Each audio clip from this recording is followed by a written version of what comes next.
Hey there and welcome. Today we're going to be talking about the functional trainer kneeling lat pull down, and we're going to be taking a pronated grip with this specific variation. This is an incredible exercise for your lats and the muscles in your back, so I highly recommend you guys do it. The first thing you're going to want to do is adjust your height arm all the way to the top. I'm just showing you how to move it, and then you want to make sure you put your rotation arm at a 1. That way you're inside the machine as much as possible instead of in the middle of the gym floor. Then you want to make sure you choose the appropriate weight. With this exercise, you can go a little bit heavier, but you do also want to make sure that you're doing it correctly. So make sure you can do 20 repetitions comfortably, then slowly start to increase the weight every other week. Once you do that, you want to make sure that you move a little bit further from the machine so you're not hitting like the foot of it, but stay fairly close. Like, you don't want to be basically doing a row. You want to be pulling it vertically straight down. Then just make sure that you're contracting your back and keeping your chin nice and straight. But before we continue, here's a word from today's video sponsor. I'm today's video sponsor, and if you'd like help losing fat or gaining muscle, there are a few ways I can help you down below. Either set up a free consultation with us, purchase through one of our free affiliate links, or purchase one of our instant access affordable training programs. Can't wait to be of service to you. Now let's get back to the rest of the video. So those are key things when it comes to doing this exercise. Let's work our way from the bottom up. So the first thing you're going to want to do is bend at the knees, obviously, because you're doing this kneeling.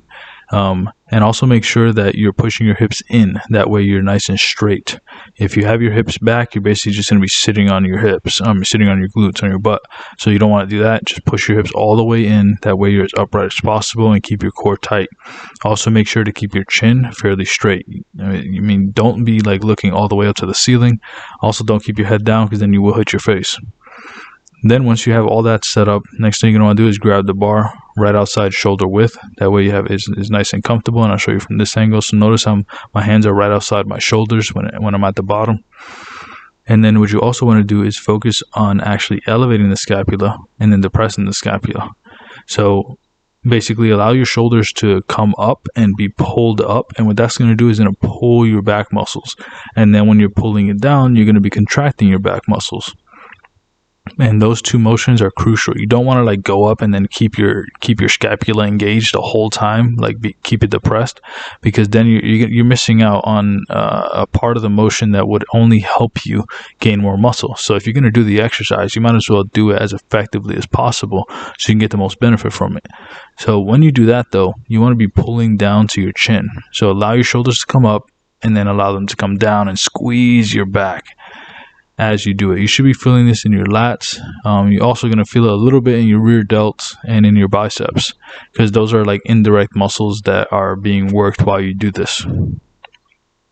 Also make sure you're doing it in a nice and controlled fashion. Don't use a lot of momentum. If you have to use momentum, the weight's too heavy. Lower the weight. Make sure you could control it. So here's some common mistakes I want you guys to avoid. Not allowing your scapula to actually depress. My scapula is actually elevated here the whole time. That's why my shoulders are drooping forward like that. Also, like I said, make sure to keep your chin tucked. You don't want to be looking up like this. This is going to put unnecessary strain on your neck, and obviously if you do this over time, you will end up injuring yourself. Like I said prior, make sure your hips stay in the whole time. You do not want to be sitting back as you're doing your lat pull downs, because then you're going to start recruiting different muscles that are not supposed to be worked here. Also, don't arch your lower back excessively like this. You're basically, if you do it too much, you're going to end up you're doing a horizontal row, which is not going to work your lats as effectively. Also, make sure you do full range of motion. Like we said, you want to go right near the chin, a little bit lower than the chin. Also, make sure that you're fully extending at the top. So do full repetitions, guys, not half reps. Also, really aim to keep your forearms at the same angle as the cable.